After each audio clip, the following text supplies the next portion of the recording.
This podcast is brought to you by Craft Beer and Brewing Magazine for those that love to make and drink great beer. Learn more online or subscribe at beerandbrewing.com or find us on social media at Craft Beer Brew.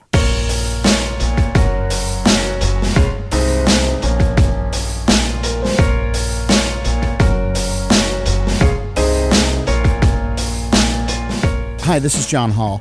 In 1994, Tom Kehoe founded the Yards Brewing Company in Philadelphia. It was a 3-barrel system. And from there, he moved to a new location in Roxborough, then one in Kensington, and then one that most people will remember for the last 10 years, a 50-barrel brew house on Delaware Avenue in Philadelphia. Now, we're at his 5th location for Yards. It's a 100-barrel brew house, and it is become a brewery that is synonymous with Philadelphia. It is a brewery that has embraced the city's brewing traditions and has made crisp, clean, flavorful lagers and ales for as long as most people have been drinking craft beer. And I think when we look at where the beer landscape is, Yards is a big part of that, especially here on the East Coast. So, Tom, thanks for joining us today. Yeah, thanks for coming by, John. I want to start off a little bit on Philly because I come from New York, and I've gone on the record by saying that I don't think it's a great beer town at certain points. Like, there's not quite the level of beer love and respect that I think a city like New York should be giving a great beverage. And I think Philly has a very great and proud brewing tradition, but it can also be overlooked when it comes to cities like San Diego or Denver, Portland, both of them obviously. What is it about Philly that you think makes it such a great beer town? Philadelphia has a great brewing heritage, which, there was people here that, worked for a living, very, working class type of society. Neighborhoods which, embraced the local beers and local breweries back before Prohibition. And I think that sort of mentality, it's like, what we drink is beer. And I think that, they were really excited to, have beer that became local to them, beers that were made right down the street.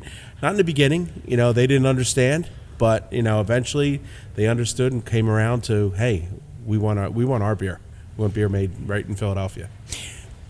And when you started off in 94, 95 with the 3-barrel system, I mean, that seems impossibly small. Even by today's standards. I mean, I know there's nanos that are out there these days, but it seems like it was, I don't know, like, were you under planning for success?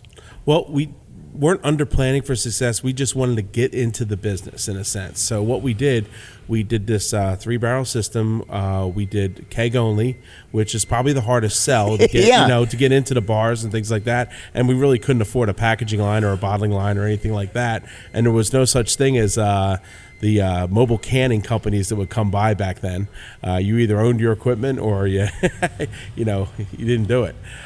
So I think that was a big part of how we got started, and just getting out there. And in the beginning, we delivered all the beer ourselves, self-distributed, brought it right there, built relationships, and they got to know you and they got to know your beer, and it was a big point of how this sort of beer culture really got to be what it is.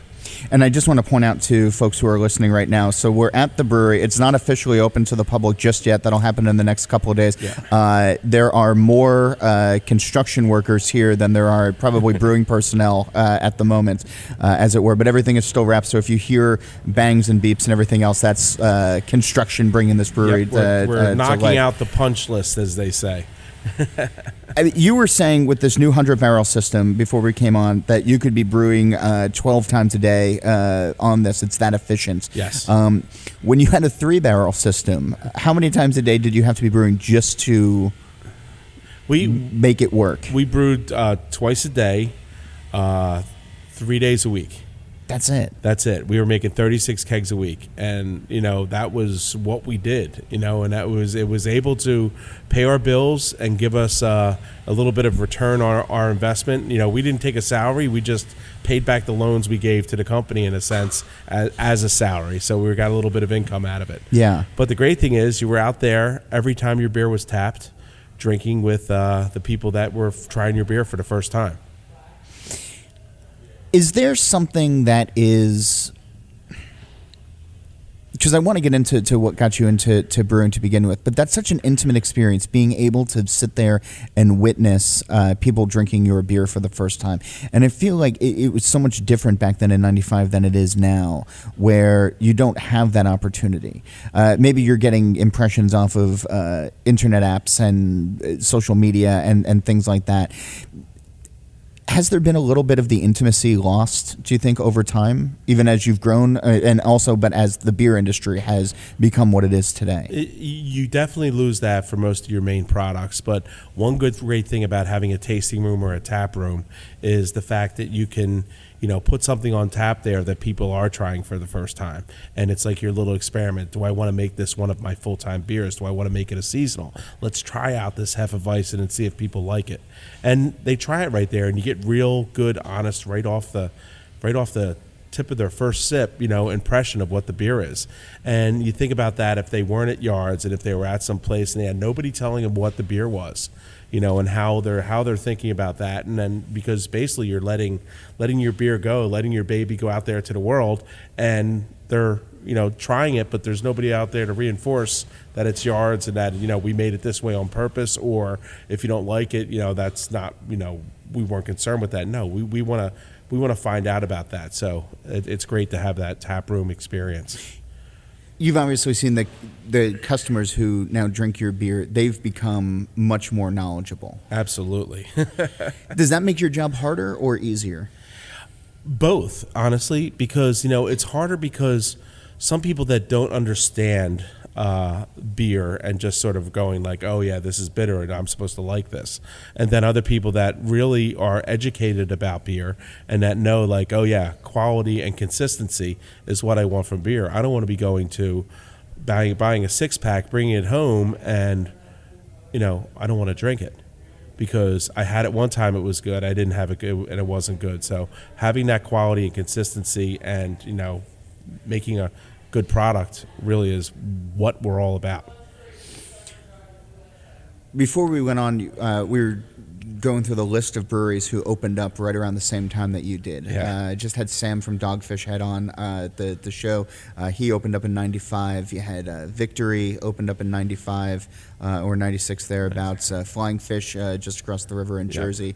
There's a few others around that time. Yeah, I think Sly Fox was just getting started then, and Iron Hill. Okay. So what do you think was happening? I mean, I know you can only speak for yourself, but what was it about that particular period of time in this particular area? And the fact that the breweries that you just named, and I know that there's been others who have come and gone, but the ones that you just named who all of you opened up at the same time are all seeing fairly big levels of success and signs of longevity. What do you think led you at that period of time to open up? And what do you think has helped all of you in that class continue on this trajectory? I think it's, kind of respect for the product, first of all. And, and you could tell when people have that. I mean, it was back then when we were all first at, in our infancy, we were all doing beer festivals together. There wasn't many out there, and we all showed up to every single one of them. And Sam was at every beer festival, Brian O'Reilly, Mark Edelson, Bill Kowaleski, we were all serving beer. And, it was us. They were getting to meet us, and we were all talking about it. And, it was great, when we became friends growing up that way. Not necessarily as competitors that we are. I mean, that's for the salespeople. But, it was really fun to, have that, that passion that kept us growing. The reason I guess we got there was a lot of things like the time. I guess, there was some beers that were just, people were trying to do those beers. The Sam Adams, the, contract brews like Pete's Wicked Ale. Sure. They were just starting to become popular. You were able to get beers but we kind of knew deep down inside, it's like, yeah, but there isn't any local beer like that. So we wanted to do something like that. And people really thought we were nuts, for the most part. It's like, how are you going to compete with the big guys? And I was like, we're not going to compete with them. We're doing something different. We're doing something that is, from the neighborhoods up. And I think that was a big thing. I was saying earlier too with my the way our brewery started with a 3-barrel brewery and, running the whole thing on a shoestring, is that, one big step that made it easy for us to get into business was in 1991 when we started writing business plans and planning to do something like this, we had to buy a truckload of grain at a time. You couldn't just get a couple pallets. But the home brewers, they started to, brew with grain. And the homebrew supply shops were getting supplied by their suppliers like Crosby and Baker and L.D. Carlson, and they were homebrew supply shops that would sell you 1 or 2 pallets of malt at a time. So we went and bought 3 pallets to get ourselves going, and we didn't have to buy a whole tractor trailer load. Of course, we sold the beer, and then we bought more ingredients. And it kind of worked like that, and you were able to get hops directly from them. You didn't have to go through hop contracts or anything like that.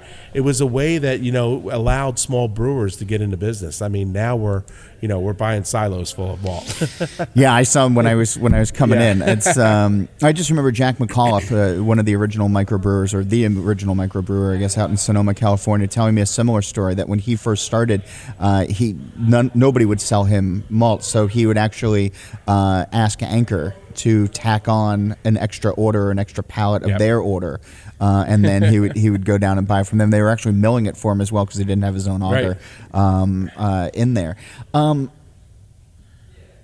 In that sort of homebrew spirit, though, what do you think set your brewery apart early on from some of the others? Like, what you guys became known for doing certain beers, right. Obviously some of the founding father recipes and going into all of that. But was there a conscious thought that you had of how do we separate ourselves from the big guys or from anybody else who might have come up right before you or that you knew were coming up?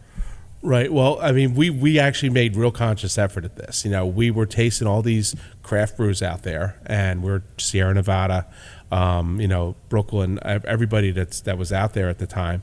And one of the things we noticed, like, we could pick out Cascade hops in a beer. Mm-hmm. And then we thought, you know what, we're trying to do, what we liked. We're brewing, we always laugh, we brew the beer for us, what we can't finish is what we sell. Sure. That old brewer's line, yeah. Yeah, but it was kind of true because we loved the English ales. And we thought that we wanted to do what we call now the extra special ale, which was basically like a bulky, strong, extra special bitter. We had a little bit more chocolate malt in there than would be to the style, and we cracked up the alcohol a little bit to be about 5.5, almost 6. And then we also did a lot of dry hopping with East Kent Goldings in it. And, it's what we liked. It's what we really, wanted to do. And that was, our style. And then, it got out there and it was different. It was very aggressive back then. And, as things are today, an extra special ale or an extra special bitter is not anywhere near what was going to impress anybody. It's like down lower in the food chain as far as popularity of beer. But it was our flagship for at least 10, 12 years. What replaced it? Philly Pale. Okay. So you can't escape the hops. No, exactly. So, but the thing is, now we did more aggressive hopping.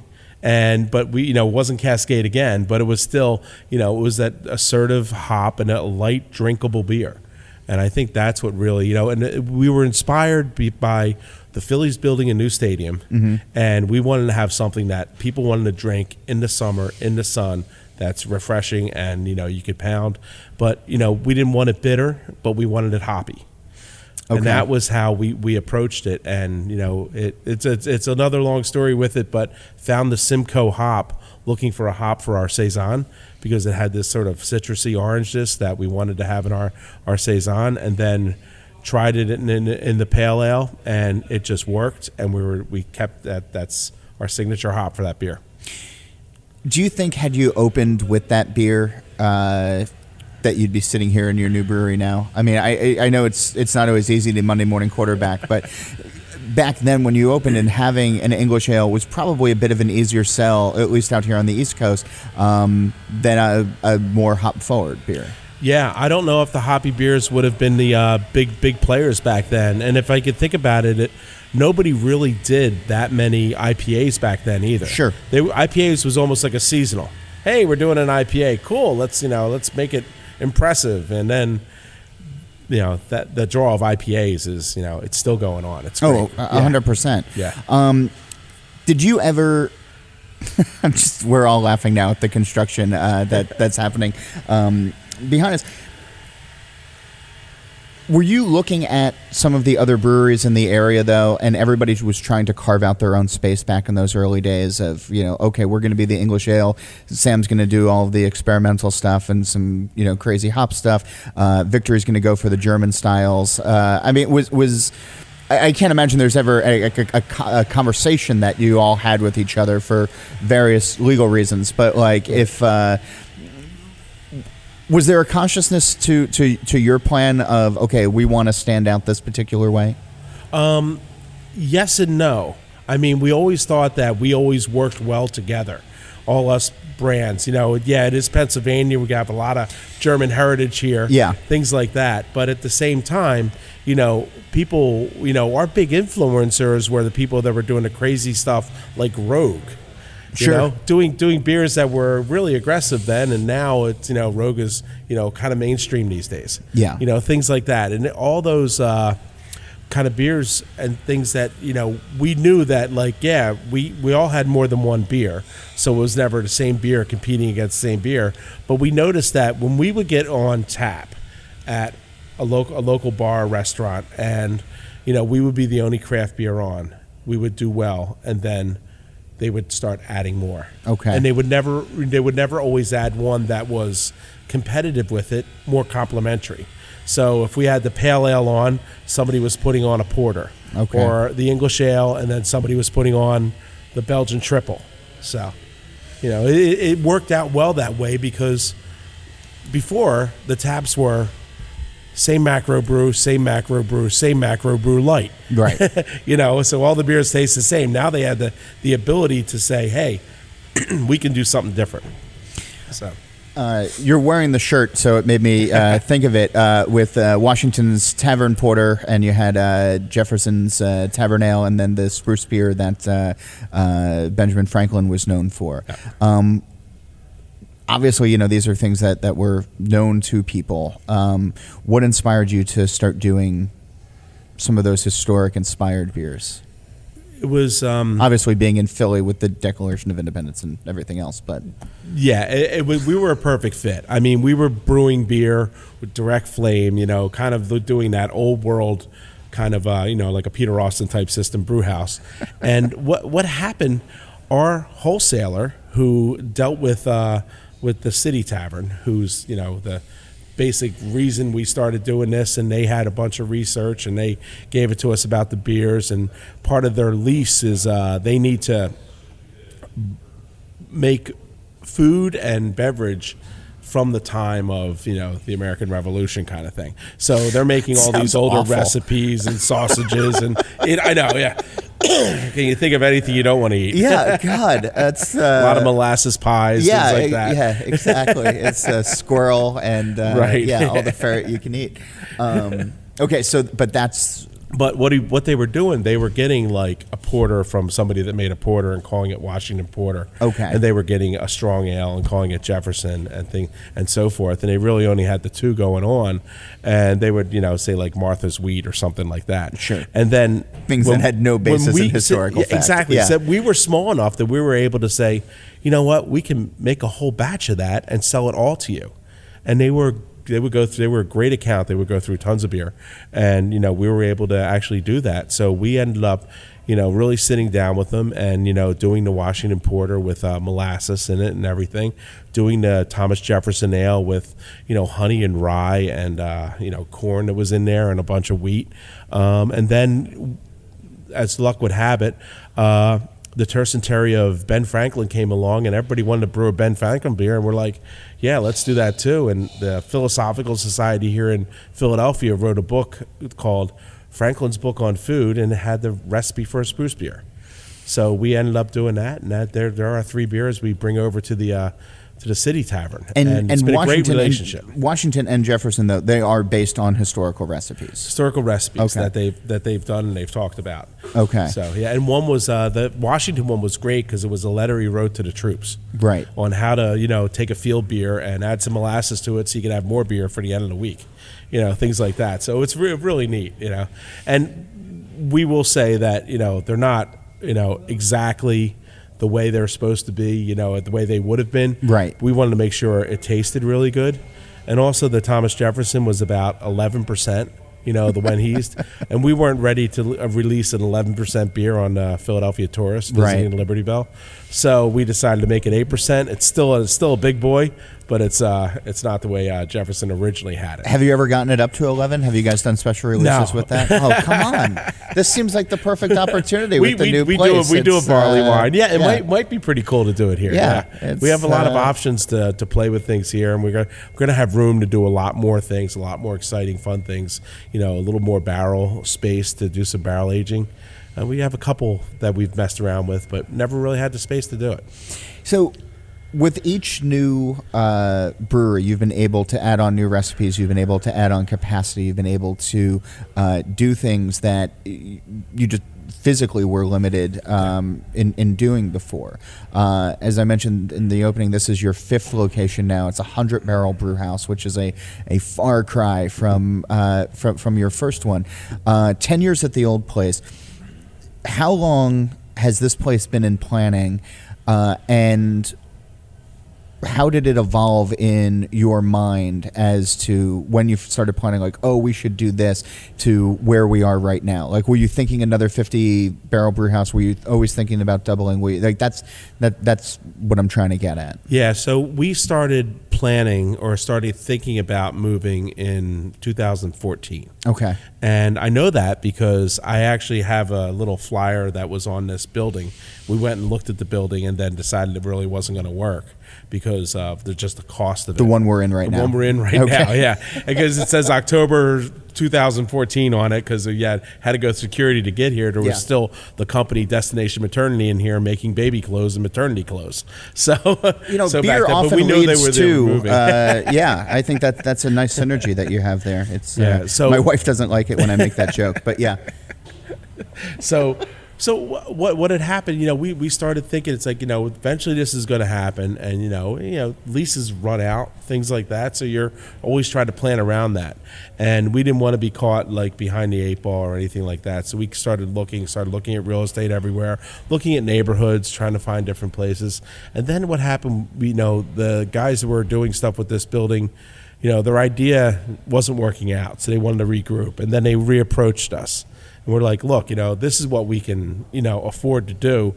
But, being in the city, we're willing to work with you guys and to get it set up that, you guys won't be hurting in the long run, and we'll be able to grow here. So we ended up coming to an agreement, and that was probably about maybe a year and 7 months ago. And by the time it got through all the lawyers, we finally signed the paperwork a little over a year ago, and we were off to the races. We already had an architect. We already started planning, getting ready to make this a reality. This seems impossibly fast, though, like for something of this size. And I encourage everybody to come to Philly and check this out. And when do you officially plan to close North Delaware? And when do you plan to fire up the kettles here for the first time? We should be closing North Delaware by the end of January. Okay. And firing it up at about the same time. Okay, so there's still time to come and see the old place and pay your respects to it. Yeah, but it's just a brewery now. Okay. We don't even do tours over there anymore. Really? Okay. Yeah, so it's just come here, and the tour now is watch us as we grow, watch us as we put everything in. The real construction will probably be done probably in about the middle to the 3rd week in December. Yeah. When all the piping should be done first week in December, and then we have a bunch of electric to run, low voltage control wires, because the brew house is 100% automated. Okay. So all that stuff, and then what we're going to do is we have to test everything out for about 3 to 4 weeks. Making sure all the valves turn when they're supposed to. The meters are reading, the flow meters are doing everything they're supposed to do. So it's a big prep time for that, and that's what's going to get us in there. Then we'll start brewing, and I mean, you have to be eager to get in on this system now. Really, really eager. So, what was some of the things that you never thought that you might be able to have that now suddenly you do? Is it the canning line? Is it canning line was a big part of it. I mean, we didn't have the space to do it at the old place. We thought about doing it a few years ago. And were you ever anti-can? No, never anti-can. Okay. But I always just like, well, why wouldn't you want to drink it in a bottle? Sure. The can was, it had its place, and it still has its place, and that's why, cans are going to do so good for us. One big reason is the stadiums. Bring cans into a stadium, so we're going to do a 16 to 12 ounce can. Okay. Right away, and it's going to be an interesting part of it. I went to a tour at I think it was Great Divide. Okay. Out in Denver. Out in Denver, and they have the one spot where they do all the canning. And during the tour, one of the guys I was on the tour with asked, "So why cans?" And her answer was the Colorado lifestyle. And I was like, that's the answer I'm going to use. Okay. Because, you think about it. So you're living the Colorado lifestyle? In Philadelphia. We're going to go hiking. We're going to go somewhere. Legal marijuana. It's all the same reasons. It's like you want to be able to have portable, and you want to be able to, throw it away and be good to the environment too. But you're not discontinuing bottles? We're not at all. Yeah, bottles are definitely going to remain. Okay. Yeah. I mean, but it remains to, I guess, see how long, because I've seen so many breweries, like once they start canning, the bottles quickly become less relevant than they had before. Well, it's funny, around here, talking to the breweries that are doing both cans and bottles are staying pretty strong. Really? Yeah, they all they do with the cans is increase how much they're selling. Okay. So the bottles, haven't really gone anywhere, and I think people are still buying a lot of bottles. I know, like a restaurant would, are going for bottles, but then there's some restaurants that all they do is cans. Sure. Which is neat, and they usually have like an outdoor kind of atmosphere with them. With cans now, can we expect to see you doing New England IPAs and Saturday morning special releases? No, but we're gonna. But we are going to do our big double IPA in a 16-ounce can. Are you? Yeah, because we think, what? We'll show Vermont how to do it. Wow. And it's going to be filtered. You're just throwing it down there. That's not the Colorado lifestyle. That's very much the Philly lifestyle. Absolutely. As it were. What are some of the recipes? So you started off doing the English ales and some of the old stuff, and then you went into to some of the hoppier beers. With this new system now, and you have a pilot system as well. Where do you want to go? Like what's sort of the next frontier for you at this point? Because you're not one of these breweries that I think is satisfied with staying the same. I mean, you do have that. You're rooted in the Washington, Jefferson, Franklin type beers and some of your earlier days, but I don't think that you've ever been a brewery that stops and says, okay, we're always going to be 2004. Right. We're not chasing trends. Okay. We've never done a pumpkin beer. Thank you. Thank you. So, but one of the things that we're looking at is quality. I mean, we know that what's going to separate us from all these little breweries that are coming out there is consistency and quality, and that's going to make a big difference. One thing that we've just done, we did a lager at the old place. Yeah. And it's something that, everybody has fallen in love with, and it's something that we want to do a little bit more of, and we'll probably bring it into a packaged product probably sometime in 2018. Okay. So 16-ounce cans? Maybe. Okay. Yeah, it could be cans. I'm just putting in the request. Could be bottles. Yeah. So it's something that we really like, and also bringing a couple more beers that have been really relegated to seasonals, to bring them to be an all year round beer. We have one beer that we do in the summertime that people it seems like they can't get enough of it. It's called Pink, and it's like a tart ale with sour cherries and raspberries in it, and people said, like, I would drink this all year round. And we get it from so many people that, we have the capacity, we have the ability to do this now, where we can brew things different than we did before. Yeah. Where we were limited. It's like, okay, we had to gear up for a seasonal, make sure we had tanks cleaned out, put all the seasonal into the tanks, and then kind of run it through and get it packaged so it's out there for that next 3 months. Do you believe people when they say that, though, that they'll drink it year round? I mean, did you keep a list of these people and you're going to call them now in That's right. dead of January and say, come get your pink, like it's sitting here for you right now? Well, it's not just, it's the wholesalers. Okay. They're talking about it too. Yeah. They're like, we have a market for something like this that we could always use. And I do worry about that because I know that, if you're not taking it away and then giving it back to them, they're not as excited about it. And that's one thing that we always do in marketing. We always want to make sure we get people excited about things. We get people, fired up about the next new thing that we're doing or something that's coming back. You mentioned quality, and it's something that I'm obviously as a consumer and a drinker super passionate about, and wish that there was more attention being paid. Especially, you mentioned some of the smaller guys, that are out there these days.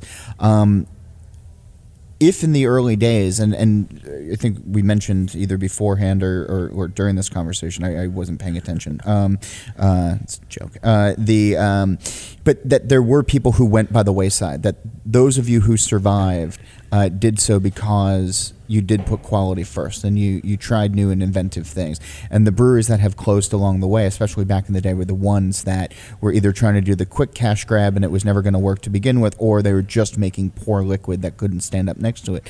And I think that we are possibly headed into that arena again. I don't think there's going to be the mass extinction like there was years ago, but I do think that consumers are getting more savvy, and I also think, though, that brewers are being more vocal to other brewers. Mm-hmm. Do you find yourself having to, as now an elder statesman of this industry, having to pull some of the young guys aside and be like, hey, or no? I will always compliment somebody's beer. Okay. And they'll know it. Hey, it's in a glass. Yeah. But, it's something that, you want them to do things better. You want to talk to them about it. You want to help them out. And, that's the first thing I would be doing is like, so how you doing this? And just try to talk to them about, you should really think about, doing, some sort of a test before you put this in a can next time, because it shouldn't be blowing up. Yeah. Little things like that. But at the same time, we help. I mean, we're happy to have people bring stuff over to our lab, and we'll work with them and say like, hey, we're finding this. Have you tried doing this? That's the easy stuff. The hard stuff is like, getting them to be like, hey, this is great. It really needs more, more flavor to be considered a Marzen or something like that. Just things like that. And I think. That comes more from, I think, their consumers and from what they're doing. The other thing is, there's so many places and outlets for people to sell beer these days. Yeah. Where before, you would only have a few places that you would be able to high spot that would be selling craft beer. Now, everybody is. So you're going to last so much longer selling that beer that's not great, but it's a new name for them to put on their chalkboard. For a lot longer than you were, back in '97 when all those breweries went out. It's in your best interest, though, as you're growing, and you said you did 42,000 barrels last year, and you have the capacity for 100,000 here. It's in your best interest that these small guys are firing on all cylinders and actually doing a good thing as well, because the truth is that if the rising tide rises all boats, then a low tide can actually sink everybody as well. It's gonna affect our reputation if because we're gonna be lumped into craft brewers too. Hopefully we've already gotten past that point where people think of us not in the same group, but a lot of people just aren't educated enough yet. That was one thing we did back when I in the beginning in 95, 96, it was educating people as to what good beer was. Now that they know, they're a little bit more, ready to say, yeah, I'm going to choose a different beer. When you started off in 95, now looking back with the benefit of hindsight, what is one piece of advice that you wish somebody had given you back then?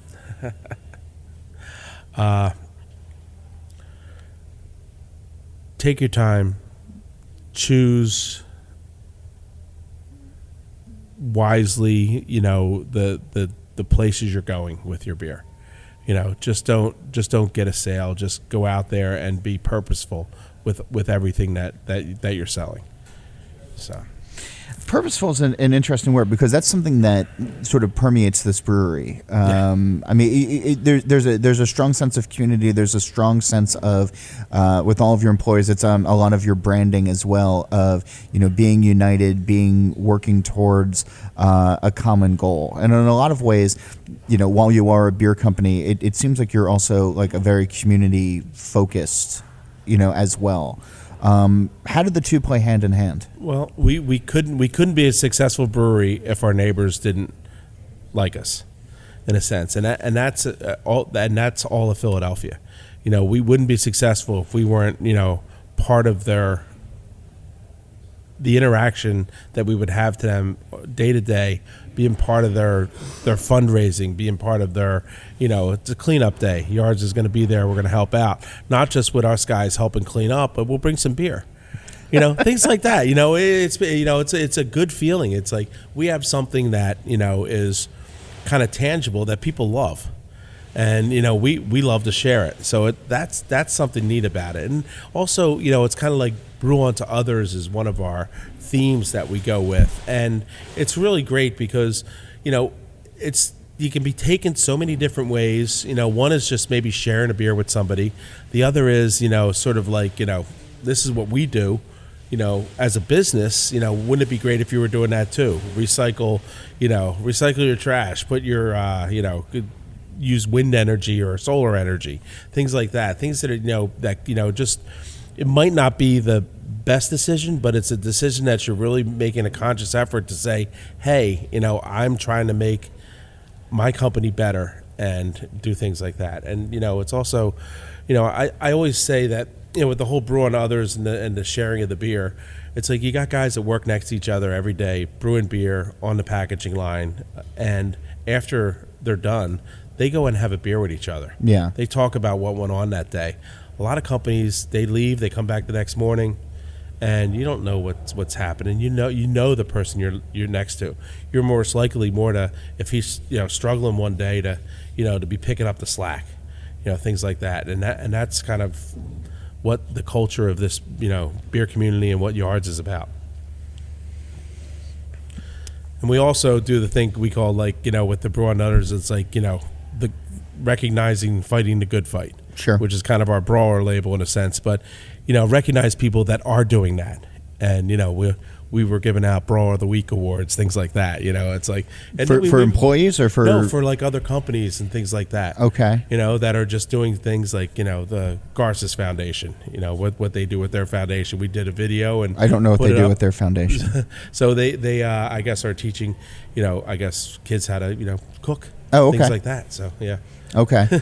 So fighting the good fight, Yeah. As it were. It seems like today there's always seems to be a fight in craft beer and in brewing, and if it's the us versus them, being little guys versus big guys, or if it's craft on craft, or if it's the 3-tiered system, or whatever else. I don't know if it's just the benefit of drinking a lot of alcohol, where we all just want to fight all the time, or what. But the fight right now is, it seems like the larger breweries, that are coming in, and breweries of your size in that 50,000 to 100,000 range have seemed to be a target in the last in the last couple of years. Yeah. Because it's sort of like a soft belly to go after. How does your brewery continue to fight the good fight in the face of uncertain times like this when it comes to the beer industry? Yeah, it's really interesting because, just here in Philadelphia, we have a Goose Island brew pub that's being built. Okay. And really that's an Anheuser-Busch brew pub that's being built. And their quality is going to be good. It's going to be a competitive environment. They're going to be viewed as a local brew. We all know they're from Chicago. We all know that, they've been acquired by Anheuser-Busch, but, some people are going to look right past that. Sure. And it's going to be competition. It's going to be something that, can, with all the money behind them, can be real threatening to us. And that's why I think that we have to really do things, really the best we can, quality, and keep out there and keep in front of everybody, and try to, do things that are a little bit more creative, just as far as, being able to connect with the people of Philadelphia, the people of, where we sell our beer. Well, and one of the things to that end in this new brewing space is you now have is it fair to call it a restaurant? I mean, you have a kitchen. Yeah. Which you haven't necessarily had before. Exactly. Yeah. We did mostly food trucks at our old location, and we had a kitchen that did grilled cheese and chili. Okay, that's right. But this is a step up from that. I mean, you're working with an award-winning chef, a recognized chef here in Philly. Was that always part of your plan to have a more full kitchen, or is that just the nature of where we are right now and it's another space to grow, or a combination? Well, we felt we needed to up our game as far as, 10 years ago when we moved into the location on Delaware Avenue, people were occasionally going to a brewery tour. Now it is purposeful, and people are going every town they go into. They're finding out what local brewery is doing a brewery tour, and they're going there and visiting those breweries. It's a real tourist attraction. It's a real, it's a real business. There are now, 10 years ago, there were 5 brew pub tasting rooms in the city. Now there's over 30 in the city of Philadelphia. It's really crazy. Now we're competing against them to get people in. So we knew that we needed to up our game. We knew we had to have a tasting room that was able to compete with all this. And part of that was, having an event space, because people love going to breweries. And they have an event at a brewery, they get better attendance. Like an alumni association wants to have their gathering, they come to a brewery, they get better attendance. They're willing to, stake that. So now we have a separate event space along with the tap room. Yeah. It's not a tasting room anymore because we kind of grew out of the tasting room. We're now a tap room. We'll serve beers and we'll serve them some food with that. And if we're not really good, people are going to call us out on that. And they're going to be like, well, I was going to go there, but, I'd rather go get something to eat first than go there. We don't want that excuse, but at the same time, we want people to come here for the beer. Right. So. But they can come for both now. I mean, it's the economy of time where people are going to spend time, they're going to spend more money, and the point should be that they should do it, I guess, with you guys. Exactly. And we lucked into having Jim Burke, our executive chef, come on board, and did stuff that we're brewers. We don't know how to create a menu or do the restaurant part. We hired some good people to help us out with that. Does that put you in a different category now, where in the past when you were selling your beer to bars, to restaurants that served food where people would go probably before they would come or after, does that put you guys now in a different position, in an awkward position with some of those folks? Being in Jersey, I know there's big fights that are happening between the Restaurants Association and the brewers, because the Restaurant Association is saying, like, we don't even want you to serve chips at your bar because, people need to come to our establishments to eat, and the brewers are like, we can give them a bag of chips, and they're fighting about that. Yeah. But is that something that you took into account beforehand, and something that you've had conversations about? It's always been a big concern, and I really understand that thinking and how people do that. And my thought is, you're right, but what we're doing here is something more than competing with you. We're kind of like Disneyland for beer. We're bringing people in here, showing them the brewery, showing them the brewing process, giving them tours, getting them excited. No mice, though. No. Okay. Mickey's not allowed in. But getting them excited about the beer to the point where when they leave here, they're going to go out and get something to eat. They're not going to come back to Yards every night. They're going to go other places. They're going to want to buy Yards the next place they go. It's just going to generate and push the sales up. I mean, it's funny. I always say, it's like, who built this brewery? Well, it was, the people that drink Yards and the bar owners that, supported us all these years. They built this brewery. Yeah. So it's for them. It's going to make their, yard sales and experience that much stronger. we're going to get people here because, it's the tourism place. People are going to come here once, but they always go back to their local restaurant. They always go to their local bar, and that's where we're going to do great.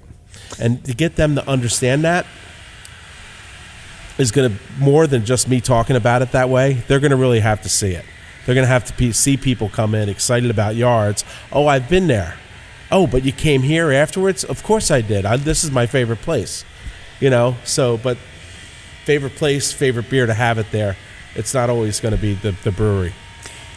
This is airing towards the end of 2017, which has been a weird year, I think, just in life and in general for most people. Do you have a hope for 2018 for beer drinkers out there? Not a resolution that they should make, but something that you think all beer drinkers should try to have top of mind going into the new year, or that you hope that they will. I hope that they, really, embrace the beers that are near them, that they're passionate about, and help them along the way by supporting them. Whether it's a small brewery down the street or the bigger brewery, a mile or two away. I think you got to embrace both of them.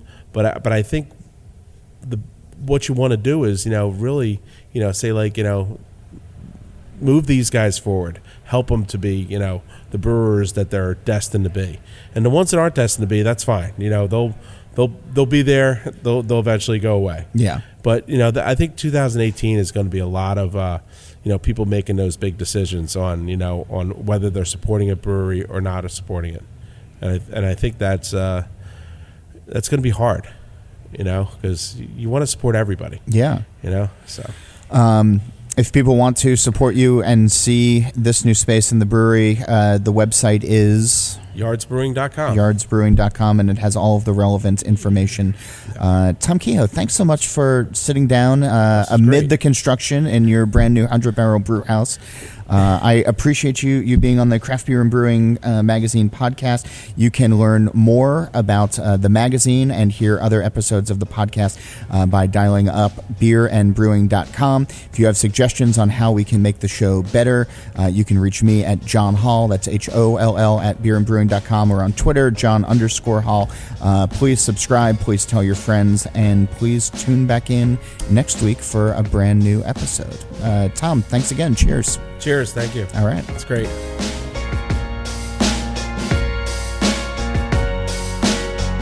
This podcast is brought to you by Craft Beer and Brewing Magazine, for those that love to make and drink great beer. Learn more online or subscribe at beerandbrewing.com, or find us on social media at Craft Beer Brew.